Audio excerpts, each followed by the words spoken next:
하나님은 우리 성경에 보면요. 이스라엘 백성들처럼 이 하나님의 사람들, 하나님의 백성들인데 이방 나라들에게 포로로 끌려가도록 그렇게 허용하시는 경우가 있었어요. 또 반대로 오늘 본문 말씀처럼 하나님께서는 이방 나라를 철저히 진멸하시는 심판의 칼날을 드시는 경우가 있었습니다. 그래서 이제 우리가 헷갈립니다. 하나님은 어떠한 하나님의 그 기준을 가지시고 어떤 목적으로 왜 때로는 하나님의 사람들을 곤경에 처하도록 허용하시기도 하고 또 때로는 하나님을 대적하는 자들을 철저히 진멸하시는가? 오늘 이 에스겔에서 25장에 보면요. 하나님의 그 기준을 찾아볼 수가 있습니다. 그 답이 17절에 나오는데요. 25장 17절에요. 분노의 책벌로 내 원수를 그들에게 크게 갚으리라. 내가 그들에게 원수를 갚은즉 내가 여호와인 줄을 그들이 알리라 하시니라. 아멘. 바로 이거예요. 하나님은 하나님이 여호와인 줄을 온 세상에 알게 하시기 위하여 그렇게 행하신다는 겁니다.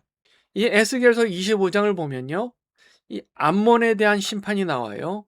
암몬이 예루살렘이 멸망하는 모습, 성소가 더럽혀지는 모습을 보면서 아하 하면서 조롱했어요. 즐거워했습니다. 그래서 하나님께서 그들을 동방 사람들에게 넘기겠다. 하나님의 심판을 예고하셨어요. 또 모압이라는 나라에 대해서도 유다도 다른 민족과 다를 바가 없다. 그러면서 이제 하나님 백성들을 업신여기고 조롱했습니다. 하나님의 세우신 언약을 조롱한 셈이기 때문에 역시 심판이 선포가 된 것입니다. 에돔의 경우도 마찬가지입니다.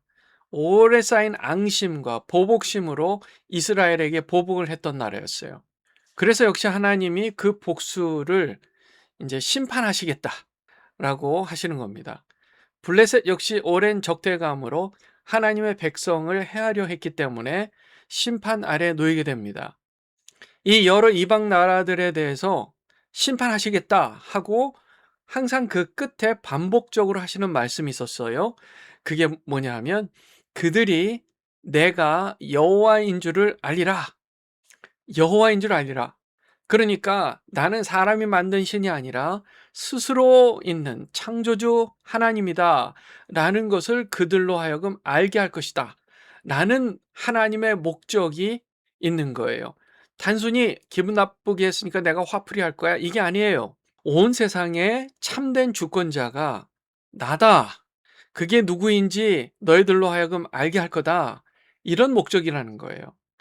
즉 하나님은 하나님의 백성인 이스라엘뿐만 아니라 이 세상 모든 나라의 참된 주권자라는 사실을 온 세상에 알려주고 계시는 겁니다. 하나님의 백성인 이스라엘 유다 사람들은요.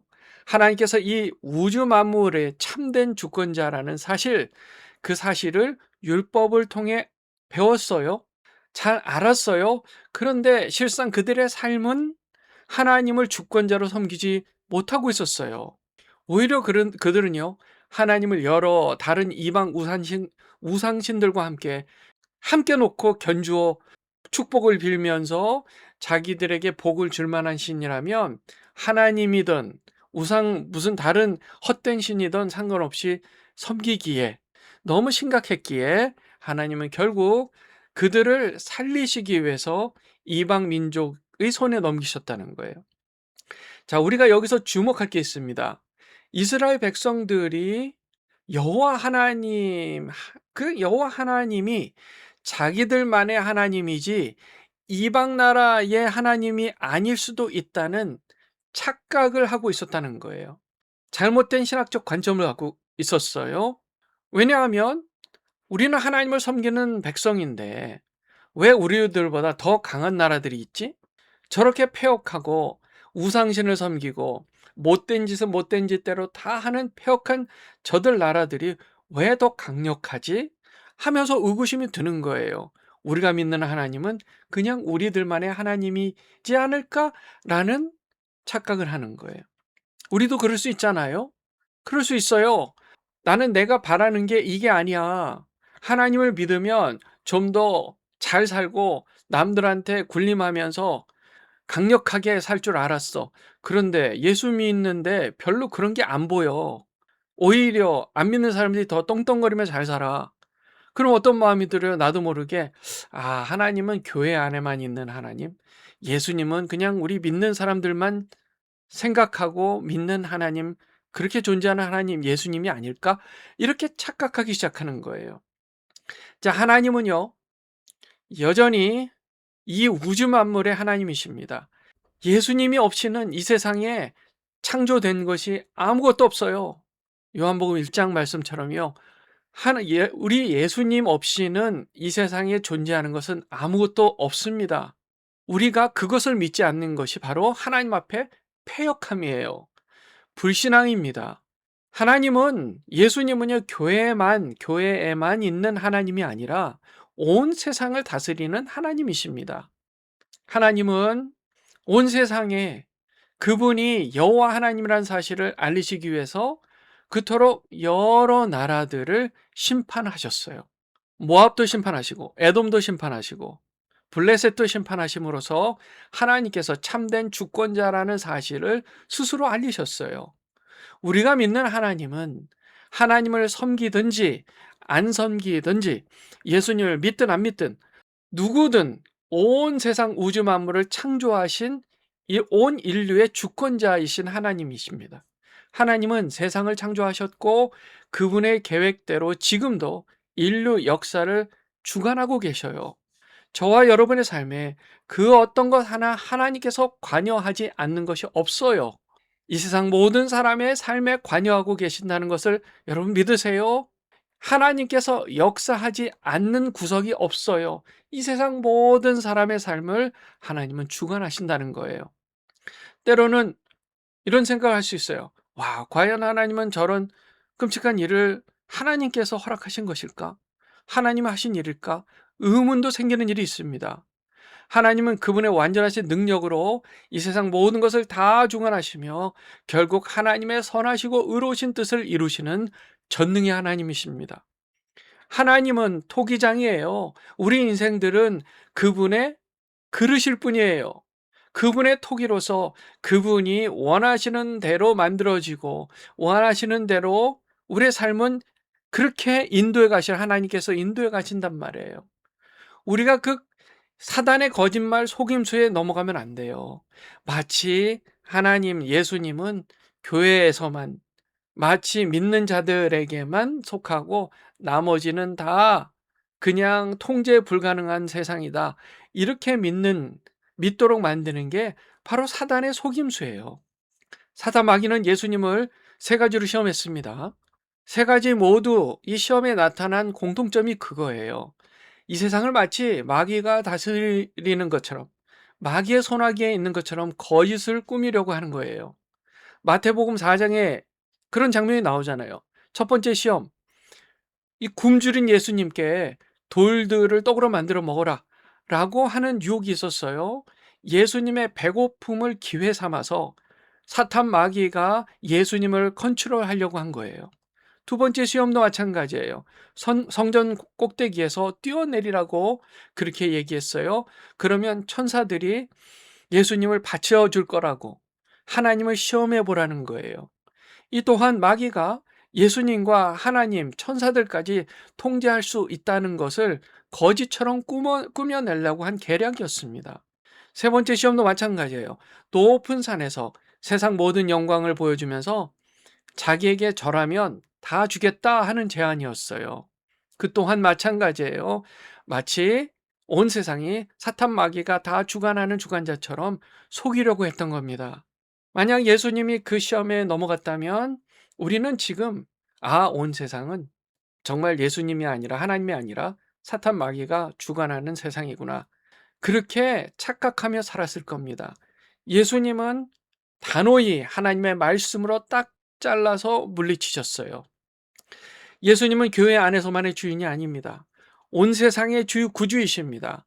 속지 마십시오. 우리가 느낄 수 있는 두려움이나 수치감을 기회 삼아서 마치 세상이 우리를 구원할 것처럼, 마치 하나님 말고 다른 것이 우리를 구원할 것처럼 그렇게 거짓으로 우리를 속이려는 마귀의 계략이라는 거예요. 속으면 안 돼요. 우리가 경험한 과거의 상처 때문에 현재 사람이 무섭고 어떤 사람들이 무례하고 어처구니 없이 행동할까 봐 전전긍긍 두렵잖아요. 순간적으로 두려움이나 수치감을 느낄 수 있잖아요. 사람들이 무례하게 행하면 어떻게 해야 돼요? 옛날 기억이 나도 모르게 0.1초 사이에 생각나요. 두려움이 느껴져요. 걱정이 돼요. 끔찍해요. 그러면 순간 생각이 하나도 안 나요. 어떻게 하면 이 두려움을 모면할 수 있을까? 그거밖에 생각 안 난다는 거예요. 그러니까 우리가 평소에 어떻게 해야 돼요? 그 어느 순간에도 십자가를 기억하는 훈련이 있어야 돼요. 누군가가 정말 무례하게, 불쾌하게, 어처구니 없는 말을 할 때 예수 십자가를 기억하세요. 우리 각 사람의 삶을 강력하게 주관하고 계시는 우리 주님의 사랑과 능력을 기억하라는 거예요. 그러면 점점 그런 일이 두려워지지 않는 거예요. 한꺼번에 뭐 100% 두려움이 싹 사라지고 수치감도 싹 사라지고 그러면 얼마나 좋아요? 그런데 우리의 브레인, 우리의 뇌는요, 옛날에 그 위기의 순간을 기억하고 아, 그때처럼 또 그렇게 끔찍한 일을 당하고 있구나라고 기억하는 거예요. 착각이죠. 그럴 때마다 억지로라도 예수 십자가를 기억하십시오. 그러면 그 과거가 사로잡고 있었던 그 잘못된 힘, 그것이 점점 약해지고 더 이상 우리의 마음을 컨트롤하지 못하게 될 겁니다. 두려워하지 마십시오. 저와 여러분의 삶은 우리 주 예수님께서 인도하시고 역사하고 계시는 복된 삶이에요. 우리는 그리스도 안에서 안전합니다. 그분께서 우리의 인생을 이끌어 가셔야 우리는 안전하고 복된 삶이에요. 그러니까 매 순간 십자가를 기억하세요. 지금부터 이렇게 사는 거예요. 예전에는 내가 사람들과 만나면 상처를 받으면 어떡하지? 또 옛날처럼 내가 정말 업신여김을 당하고 불쾌감이나 두려움이나 수치감을 느끼면 어떡하지? 절대 그런 일은 다시는 없어야 돼. 이렇게 생각하면 그거는 허상이에요. 거짓이에요. 왜냐하면 그럴 일이 반드시 있을 수밖에 없어요. 그러니까 우리는 마음의 준비를 하고 살아야 돼요. 누군가가 나에게 무례하게 행동하고 기분 나쁘게 표정을 짓거나 정말 불쾌하게 말하거나 그래서 내 인격을 모독하거나 하는 순간이 반드시 또 올 거야. 나는 그때 바로 예수님의 십자가를 생각해야지. 그 사람이 내 인생의 주인도 아니고 내 안에 두려움이나 수치심이 내 인생의 주인이 아니야. 예수 십자가가 내 인생의 주인이지. 나는 준비되어 있어. 와봐. 들어와. 나는 준비되어 있어. 예수님 십자가만을 바라볼 준비가 되어 있어.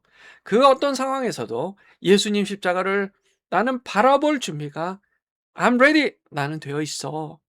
그렇게 매 순간 준비하며 살면 되는 겁니다. 왜냐하면 예수 그리스도의 그 십자가는 우리를 살리신 엄청난 능력의 십자가이기 때문입니다. 기도하겠습니다.